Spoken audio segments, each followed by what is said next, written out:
everyone, this is Mistress Mara, and this month I'm going to be heading up to Oregon to see the eclipse, which is around my birthday. Happy birthday to all the Leos that are out there. And then afterwards I'm going to be going to Burning Man, and I will be out for an entire 3 weeks. So this will be my last video until I come back in September. And it actually coincides with the Burning Man theme this year, which is radical rituals. I find Playtime to be very much like a ritual, where I am the priestess, if you will, the person who leads the practitioner who comes to me regularly to receive this release, this outlet, this worship time, this presence that he cannot or she cannot get outside of themselves and by themselves. I feel like 2017 has been a culmination of all of the chaos that's happened this year, previous years, heavy burdens that people have been carrying with them for a long time now. And I am one of them as well. I have my own outlets that I practice, and they are through BDSM as well. Being the facilitator of providing that release is rewarding to me, because later on my play partners will tell me how special I am to them. And it's not using frivolous words like, oh, goddess or queen or mistress. It's a humanity that I see in them that tells me I have never felt this way, or I can't be this way with other people, even my significant others, even my romantic interests, but I can be myself with you. And to me, I am so elated to hear that, because that means that I am doing my job well.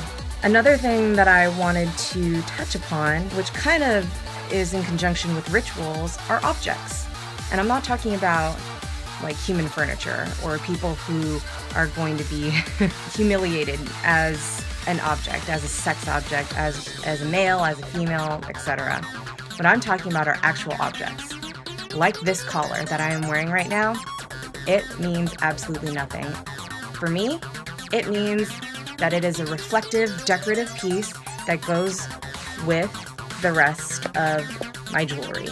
I'm wearing silver. I am in the 50 shades of gray today, but I put that meaning on it. Now, someone who is into BDSM but doesn't really understand what all the aspects of it is, and who just knows the 50 Shades of Grey version of what BDSM and fetishism is, might see me walking down the street and say, oh, that girl is collared. I wonder if she's a submissive. They're giving that object meaning, but they're giving it to themselves, and they're not giving it to me as a person. They are putting that projection onto me without knowing who I am, without understanding the dynamics that I may have with different people. And I've mentioned this before, I've known dominant people to be dominant professionally and then submissive privately, and to only one person. And that is totally possible. They may even wear a collar when they are privately with that person that they're serving, but nobody else knows about that. Or it could be the complete opposite, where the person is so proud to be the slave of their mistress. I met a very well-known rope artist, and we were out, and there was a swing dance night at this diner restaurant place, and her slave knelt down shirtless with a collar on, hands behind his back with cuffs on, shorts only, and didn't talk the entire time unless he was spoken to by her. He never looked up at any of us unless she spoke to him and allowed him to respond. And that was their normal.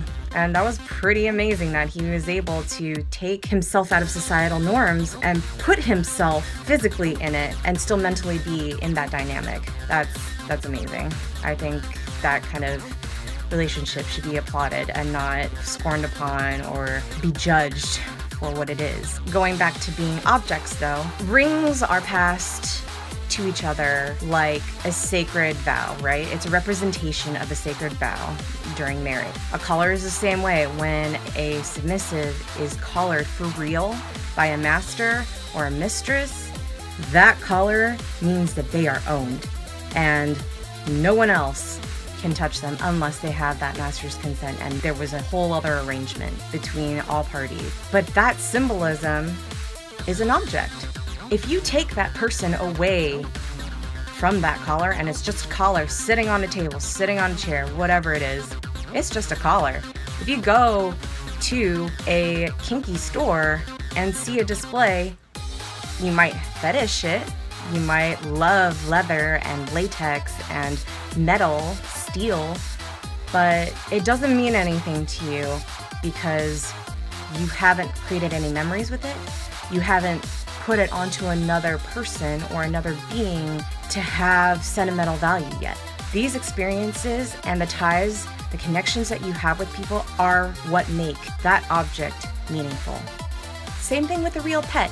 And I'm not talking about like a person pet. I'm talking about like a dog, a cat, a bird. If they have a collar, if they have a cage, those cages, those collars mean nothing in the beginning, right? Until you stamp a name on them, you put it on the dog, you put it on the cat, it has an address, you know that it has a home now. And then over the years, over time, you develop this bond between you and that being. And then that object, then that is where all the magic is held. You hold the memories into that object. So you put that value onto that.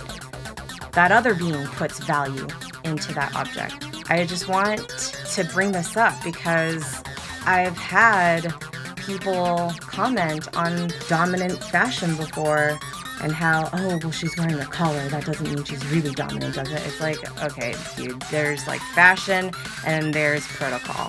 If you really know BDSM, you know which one it is. I mean, some mistresses may even have matching collars to their sub, but the sub is the one on the leash. Then what? You know? It's like matching rings.